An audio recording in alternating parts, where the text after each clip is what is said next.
Hello all, welcome to study 88 of the Solving Studies to Improve Chess Calculation series.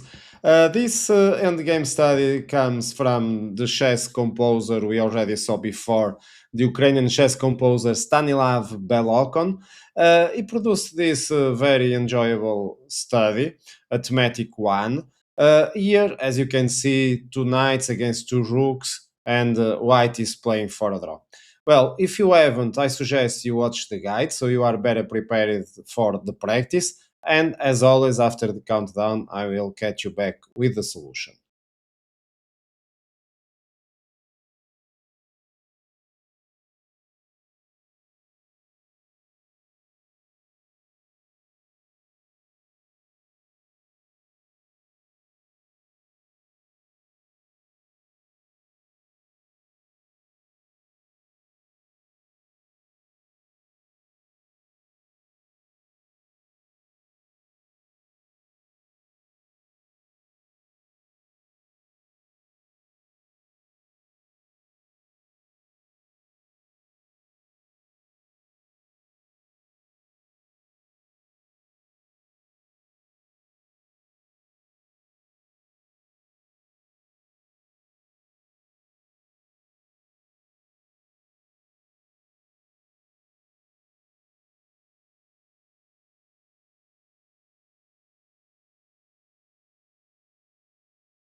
And here we are again. Let's go for the solution. As always, I start normally with the first good move, which is, I think it's obvious, the pawn advance a7 exclamation mark. I don't think this is the hardest study of the series, by no means. So I always believe that you also achieve this one.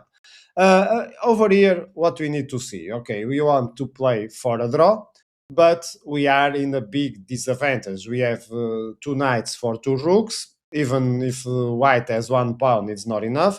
Even also because the king is controlling the two pawns and the rook controlling the advancing of the other one. So, in a first analysis, this seems a bit hard. But of course, we see over here that we have a potential fork if we can decoy this rook elsewhere. That's why we are going to advance the pawn. But we also need to pay attention that we need to grab one rook, like for example, if this knight grabs this rook, but not losing the knight, because in the end, if we remain in the with these last pieces, the rook and pawn against the king and knight, it's a win for black, because we just focus on advancing the pawn supported by the rook and the king, and after a while the knight needs to sacrifice for the pawn, we take the knight, and then it's a simple rook versus king and the game. So here the first move, I think it's obvious, it's a7. Now black can't control it on the last rank, bringing in the other rook. This would be the ideal scenario because the knight is also controlling that square. So here we don't have many options. We could calculate if we allow the pawn to promote to a queen, but there's no obvious checkmate anywhere. So we are going to need to focus on the main one, which is the rook taking the pawn. Now, of course, we deliver the first fork. It's a fork, so the king needs to move, and of course, the best move is to approach near the enemy king, threatening not also some checkmates, but also to advance the pawn. And over here, the idea is the knight can't take the rook, because if it takes the rook, we are going to suffer a check, and then we are going to lose the knight. So this is the losing proposition that I told you that we need to avoid, because after a while you can see that it's relatively easy for black to force the win after here. So here we can take the rook, we need to find another solution. And we find a different fork. Here we see that we have another fork. And now, of course, the king can try to move away. If it comes back, well, for example, over here, we just repeat the situation. If the king goes into the same rank as the other rook, then we can simply easily take the pawn, take the rook, of course, and now we are going to be able to sacrifice for this one, bring the other knight. Well, here we are already play for a draw. But let's say, for example, the king comes to the side. And of course, we can take again because there is no taking the pawn and checking the king and then grabbing the knight. We are going to move away. So the king basically here is forced to go down again. And when it goes down again, may you think, okay, I take the rook now, but this is even worse because now it's a check. The knight needs to block. I check it again. The king moves, and then even worse, even easy for for black to win. So over here, again, we are forced to come back and fork it again.